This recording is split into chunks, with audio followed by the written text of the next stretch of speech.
Hello everyone, I am Tacit, and today I'm going to be going over the new Gems of War Power Orb Mythic of the Maelstorm Dago'Nath. So I actually thought this was just the normal one when I was going over the weekly stuff earlier. However, this is one of the Power Orb related mythics, the fourth one in the game. Of course, the ones that we've gotten in the past are Zul'Koth with its insta-kill into a bunch of skull spam. Most notoriously having Burn and Freeze, with Burn basically being used for triple damage burning teams, which has been very strong for a while and still is pretty decent. The second one, which was Enraged Carandera, which used to be one of the better cursors in the game, having a 40% chance to curse all enemies when his turn begins. The biggest issue with it these days, even though it still has a pretty half-decent ability, is there are just so many other ways to curse, with Wand of Stars being probably the most notorious one these days. But even just elemental teams that carry Mirage Queen and stuff like that are normally adequate enough to get it done, so there aren't really as many times where you really have to go in Rage Carandera, especially now that we have things like Immortal Ossifer that can curse stun every single extra turn, or if you truly have a max, curse stunning all enemies in a single extra turn at 100% rate. So there's just a lot less need to really use Enraged Carandera compared to many of the other similar Power Orb troops compared to when it was first added back in Season 1 of the Gems of War campaign system. Then we end up having the third one of Catharix, which is basically around the time when they started doing a lot more power gems. We just end up creating Curse Gem, Yellow Giant Gems, and the Fairy Fire Gems, which can be decent. It doesn't synergize as well unless you have another cleanup trip that kind of goes with it, but of course has a bunch of mana accumulation back into itself while having 4 times Curse and 4 times Fairy Fire, so really good with spell-oriented casting, particularly really high damage concentration spell damage like Tesla and such can end up being really good synergy with that since it covers every other color. However, now we finally have the fourth one of them, which is the Maelstorm Dago'Nath. It has the same cost as the other three, costing 300 gems, 50,000 souls, and 8 power orbs, with of course the 8 power orbs being by far the most expensive thing. You can end up getting one of these every single time that they end up doing one of the seasonal events. Most recently we had the summer event a couple of weeks ago, where you were able to get one of the power orbs through there. You can also craft them by upgrading all of your blue orbs into major blue orbs, and then eventually all of your orbs into power orbs, and you can end up getting them this way too if you end up needing some in a pinch to go and cover the gap, though it does consume a lot more material, so ideally you do want to gain them from other means, but if you really needed this to end up crafting one, it is definitely worth considering. Get your blue orbs upgraded and lose a little bit of value there, then craft them into power orb, lose a little bit of value there, but you do end up ultimately getting the troop quite a bit quicker than waiting on you naturally getting 8 power orbs through the 1% off of major orbs or from the seasonal events, which the next one probably isn't until Halloween, so we got like a good 4 months before we probably have another one of those. Let's say do one for early fall, I don't remember. But otherwise, Halloween would be around the time of the next one, so we got a while until we get another one. So yeah, you might have to end up crafting them if you want to go get this a little bit earlier. But yeah, this is very strong. It is the strongest potion gem related troop in the entire game. Definitely as far as troops. There is a weapon that is kind of comparable to it without the insta-kill. But as far as what it does, it kills an enemy and then ends up creating 12 random mana potions. So on average about 2 of each, though could be any mix. But the most interesting thing about this, and the whole reason why this is even remotely relevant, because if that was where the ability ended, it'd be like, okay, maybe it's worth it now and then. Like, kill enemy, create 12 potion gem. You know, this is how Zul'Koth works, this is how Catharix works, this is how pretty much all of them worked, where they're not guaranteed to gain an extra turn, but, you know, they have a decent chance to if their additional effect takes effect. However, the main thing here is it has auto extra turn. This is very, very, very, very, very, very strong.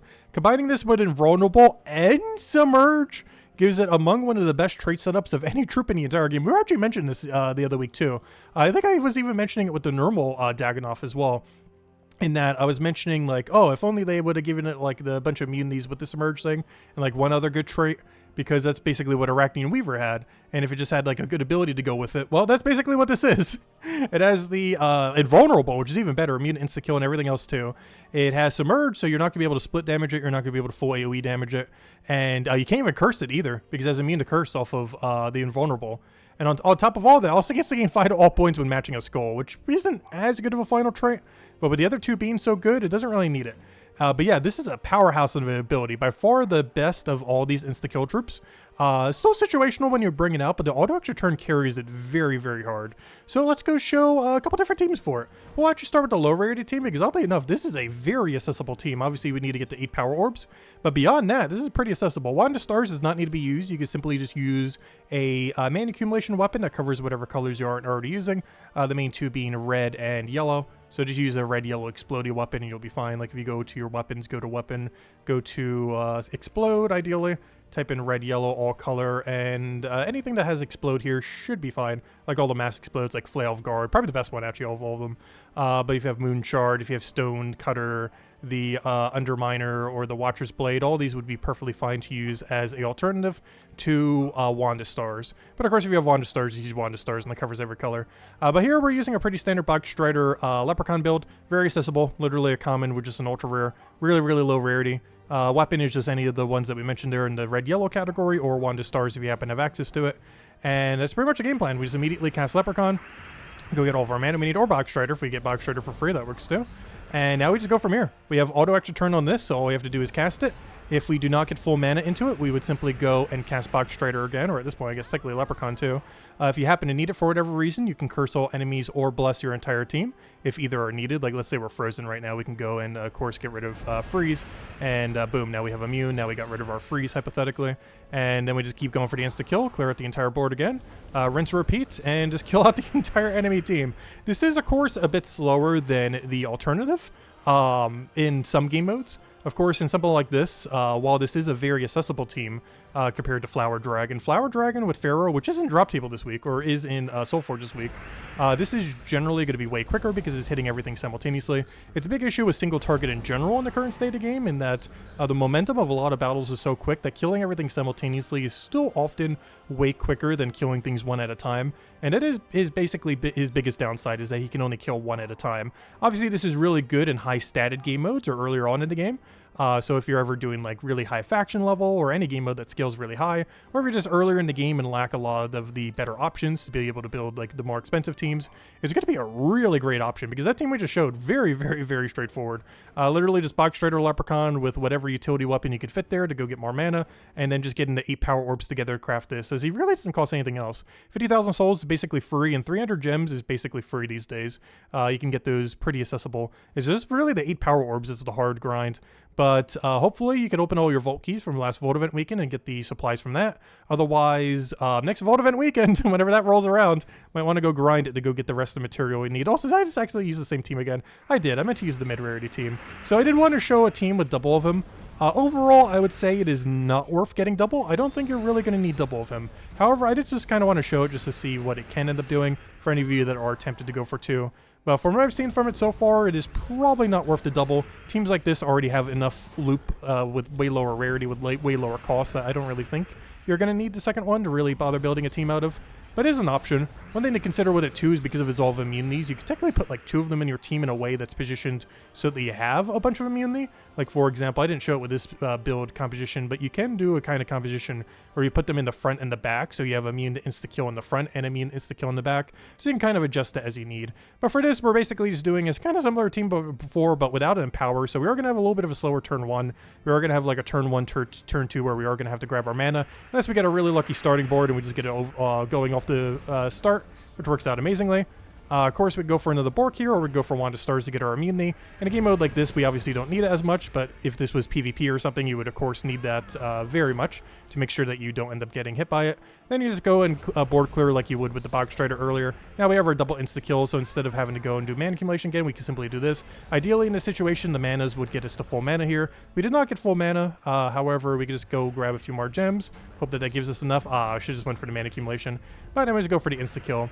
But ideally, what you would do is cycle through your mana, get your first insta-kill, get your double insta-kill, and then after you're getting your double insta-kill, the amount of potions on the board would ideally give you full mana into your 4th cast, and then you would end up killing out that way. One other alternative, which is comparable to a lot of insta-kill teams too, is you could choose not to hit their first slot and hope that your skull damage will end up pressuring the first slot, so that you focus on the other 3 and just let up your cleanup damage, kill the last one. It's particularly relevant on a team like this, where we can actually clean up a little bit better with Zarg's Boompile. Of course, everything here available this week, well, other than Leprechaun. Leprechaun's pretty accessible, but we're using Leprechaun to get it off the ground. We're using both Pharaoh Khafre, which is in Soulforge, Zarg's Boompile, which is in Glory Gem Guild and VIP chess until Friday reset time, all the way till the end of Thursday, and Maelstorm Dago'Nath, which came in today for 8 power orbs. So yeah, a little bit of everything, all accessible this week as well. And basically just click the Leprechaun to get things rolling, as it is very unlikely that the Explodes would end up giving us full mana. Even if you have 2 Pharaohs, 3 Pharaohs, it's not going to be enough mana to really get him up. He does have the Merfolk angle. Unlike a lot of the other bosses that were just purely boss, he does have Merfolk. So he does have a little bit of extra team synergy that he can end up doing in that regard. But it's still probably going to be better to still use a dedicated mana accumulator, get things rolling off the ground immediately. But basically here we have the boom pile, we have everything else. We could use whatever options we want to go and get all of the mana accumulation going. And we kind of just insta-kill like we were in the past. We'll go for this, go get the boom pile, go get it in a nice area where we have a ton of them. Ideally, you're supposed to get full mana there, but we do have brown convert. So we can simply just go and brown convert whenever we need. So we could just do that on here. You get our def marks, everything else, which we can go pop as well. And then, of course, still just keep going for our insta-kills. Get our explodes to go get everything off the ground. And that should be full mana. And then we just go kill it. 1 mana, sure. What are you doing? Fine, we'll go get our 1 mana. Only big downside of this team is even though it gets a stronger start a lot of times, the amount of board clear, he just doesn't do enough a lot of times. Divide by 5, you would think that's a lot. The biggest issue with the potion gems, I would say, if you're using something that has basically less than full board clear, you know, things like Bork, things like Bogstrider, you know, Thrall, everything in that category of like basically full board clear, is the extra turn rate off of potions is surprisingly not the greatest. It sure feels like it is whenever there's Potion Storm in PvP. It feels like that storm never wants to end. However, when it comes to this guy, because, you know, there isn't a Potion Storm or anything. We do have Green Storm, though, in this case.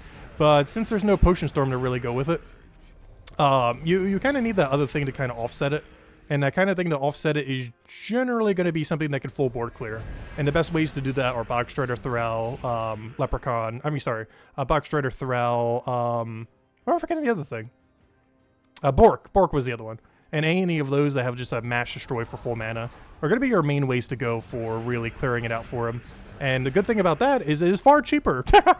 It is far, far cheaper to build a team like this than the other alternative. And let's go test it in PvP. I haven't actually brought this into PvP yet. But let's go bring in the middle PvP, where it might have a little bit more liabilities. But of course, it does have immune to everything. On most teams, we are going to try to run a Wand of Stars when possible, so that we can get the extra cleanse, so everything else on the team doesn't get frozen. So yeah, let's go try this in the middle, see what we can do. We're not going to go for any other buffs. Let's see what it could do against the meta Flower Dragon team. So running Essence of Evil, or we're up against Essence of Evil, the Flower Dragon, and Double Zarg's Boom Pile. So it has none of the things that get canceled. He's not using Wand of Stars, which is getting replaced. He's not using Stellar, which is getting replaced. So we have a nice, strong, pretty much meta Flower Dragon team here. So let's see how the very budget insta-kill team that just came out today will end up doing to it. So this is pretty much on par with Tide, most expensive team in the entire game right now. Unfortunately, he did get the thing here, because I didn't do any PvP yet. But that only made it so we would get 2 less explodes. If we went on turn 1, that won't even matter. But yeah, let's see how this ends up going. So we'll get our explode. No extra turn. That's fine. He'll get his turn. Luckily, ever so slightly short of full mana. We did get disabled on absolutely everything on Bogstrider. However, that is what the Wand of Stars is for. We're just going to simply double cast Wand of Stars and we'll get it completely cleansed. And now we got rid of our freeze. That's basically what the Wand of Stars is for. Oh, he did end up getting a cast there. But hey, look at that. Submerge. It gets submerged whenever it takes damage. So that'll make it really immune to Stellarix, Flower Dragon, stuff like that. Obviously not completely immune, but it does have immune to Curse specifically. So they are going to have to use Dispel off a Mechanist Hero class or something similar, which he does have. So if he does get an extra turn, he will be able to do that. But you're going to need that Banishment to really get it off properly, as you can't simply just curse it to remove the Submerge due to the Invulnerable. You do actually have to go and Dispel it through Mechanist class or similar related mechanic that has access to it. But now we just go start insta-killing down the team. Flower Dragon does not have immune to insta-kill, so we can just go for it directly. And do keep in mind, this thing does have immune to insta-kill, so if you see a opposing Maelstorm Dago'Nath on the opposing team, do not click it with your own. That's actually probably going to be the biggest stalemate of this Mythic, and one of the reasons why Flower Dragon and stuff like that, at least later in the game, is probably still going to be used. For one, it's probably going to win on average just a little bit quicker, but the other reason is you're going to be at a weird stalemate if you're using this against another one, especially if the enemy has 2 of them or 2 troops with immune. As he does only have insta-kill. While he does have a lot of mana accumulation, he has no way to really deal with insta-kill immune troops. Like, this team would have to slot something else to be able to go deal with it. Of course, that's kind of what we did with the other team, with the high rarity team. Our option of dealing with it is insta-kill everything with the Maelstorm, but then we use Zarg's Boom Pile to go kill everything else. So you are going to need to offset with 1 troop if you are going to be committing with this into PvP, as a single immune to insta-kill on the opposing team kind of ruins his entire premise. However, there are a lot of game modes that don't have that. For example, Underspire. Actually, let's go bring it to an Underspire. Let's bring it to a 500 Underspire real quick, just for the fun of it. I'll only do like a short path on one. I don't know. What has a really short path? I don't remember all the ones that only have like a 3 path right now. Let me see. Let me go to, let's see. That's blue, Labyrinth. I'm trying to find a green one that has like a 3 path. I think this one is one. It's a 4 path. Good enough. All right, let me go get this team in here. This should be the correct coloration. It is. All right, let me just go run this on 500 real quick. Is it on 500 now? No, let me go reset this one real quick, bring it to 500, and just go and show it through real quick. Retreat, boom, auto lose, perfect, thank you, leave delve, 500. All right, let's go try this again, run it back. So we're gonna go run this in delve. So this is, of course, very high stats. They're all really high level. The weakest you'll see here is level 250. The highest you'll see is level 500. So the stats get really high here. So let's go see what a super budget, low rarity team can be used for this. And of course, he can be used in any Underspire location that uses blue, green, or brown, even as a singular color. The rest of this team obviously can't. This is a very green focused team. However, obviously you could adjust accordingly based on what the coloration is for your mana accumulation. But any location that has access to any of these 3 colors, you can run it for Underspire. And there is 0 things immune to insta-kill in Underspire. There is for Underworld, I mean. I keep saying Underspire. Underspire does have immune to insta-kill because of the Dooms and everything. Mostly the Dooms. But Underworld, the location we're in right now, this area does not have any immune to insta-kill. So you're never going to need to worry about it getting walled off. You can run it as your only damage source. There is not a single thing that will have immune. Even if they have stealthy, you can just target the non-stealthy things first and go from there. So you will always be able to get away with a team like this as long as you're able to use them coloration-wise, which covers a good majority of factions. Obviously not all of them, but there are other insta-kill troops, other teams that you do have access to for that. But for any location where you can run this is pretty much the way to go now for a lot of times. Especially if you need a really budget team, as this is pretty easy to get composed. Weapon could be pretty much anything. Bug Strider, Leprechaun, or any double mana accumulator that you want. That kind of works for it. Ends up working out really well. You have Throw for purple. You have Bug Strider for brown, yellow. You have Throw for purple. Sorry, Bog Strider for green. Throw for purple and Bog Strider for brown, yellow. So you're generally going to have some way of using him. As just the colors that he's using already, you pretty much already have it. Bork for brown and Bog Strider for green there. So for those colors already, you already have most of the options that you're really going to need to make him function in any given team. But that's pretty much the whole premise. Insta-kill, insta-kill, insta-kill. Get a lot of potion gems. Ideally get full mana back. If you don't, you just go through something that can clear the whole board. And then you just rinse and repeat until you end up killing out every single enemy. And in game modes like this, there isn't a single thing that will really stand in your way as far as immunes and everything. But yeah, it's really nice. I'm actually, this was one of those that they were, like, it was in the files for a while that this was going to be coming. I was not expecting it today, though, of all times. But we kind of knew about this troop coming for a little while now. And I am still surprised they brought it in this strong. It is still slower than Flower Dragon builds, Stellarix builds, and a few other things in PvP and for Explore 12. But this is such a absurdly strong early game troop. Like, all of early game now, aside from, like, getting your hands on Tesla, as that's basically, like, budget Flower Dragon or Stellarix in a sense. But, yeah, now you kind of just want to go, like, straight for this. Like, out of any 8 Power Orb Mythic, there isn't a single one you would want to get more now than the Maelstorm Dago'Nath. Before it was like Zolgoth, then probably Catharix, and then like, okay, if you absolutely had to, you know, finally get the other guy. But now it is just immediately get this guy. This is so much stronger than pretty much all 3 combined. Mostly due to auto extra turn. The fact that his auto extra turn is actually insane on it, that they would have given it that much power. Because even without it, it would have been pretty solid. But with it, yeah, it is just so consistent. Because you always get your turn. Like, that would have been our losing our turn and giving the enemy, like, infinite mana if it didn't have auto extra turn. But because it does, we just board clear, we just go cast it again, and boom, we're good to go. And even if it doesn't do any extra turn here, which I think it did, yeah, it did have the extra turn there. But even if it doesn't, we will guarantee get auto extra turn. Like, right there, we didn't get extra turn. We got some mana, but it wasn't extra turn. But it doesn't matter. We just go clear the board again, go get all the mana we need, go insta-kill it again. And stuff with level 500, some of the higher statted things you're ever going to fight. And you just clear it out like it's absolute nothing. But yeah, it is crazy, crazy, crazy good. But yeah, make sure to get him. He is in Soulforge permanently. This is a permanent unlock. You can get this week, next week, a month from now, a year from now, whenever. You just simply have to get the resources gathered. And the best way to go farm these is a Vault Event weekend. Since we just had one, open all your Vault keys and hope you have enough resources for it.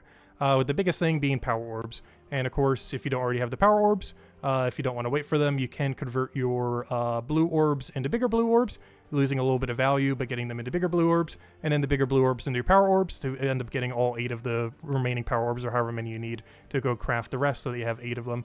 And if you're wondering how many you have, because I don't think Soulforge shows it directly, you can see it underneath your orb tab over here, how many total power orbs you have. So whatever the difference is between this and 8 is how many you would need to get. So if this said 3, of course, we would need to go get 5 of them then to be able to go and craft it, with all the other material being easily farmable at any point between the gems and the souls there, with the orbs being pretty much the only thing that will really bottleneck you from getting this absurdly strong troop. But yeah, honestly, one of the top 5 troops in the whole game now, like instantly, is actually crazy strong. But yeah, it's only going to be used for high level content, or you know, like the enemy being really high statted, and also for early game. Later in the game, you're still going to be running Stellarex, you're still going to be running Flower Dragon in most situations.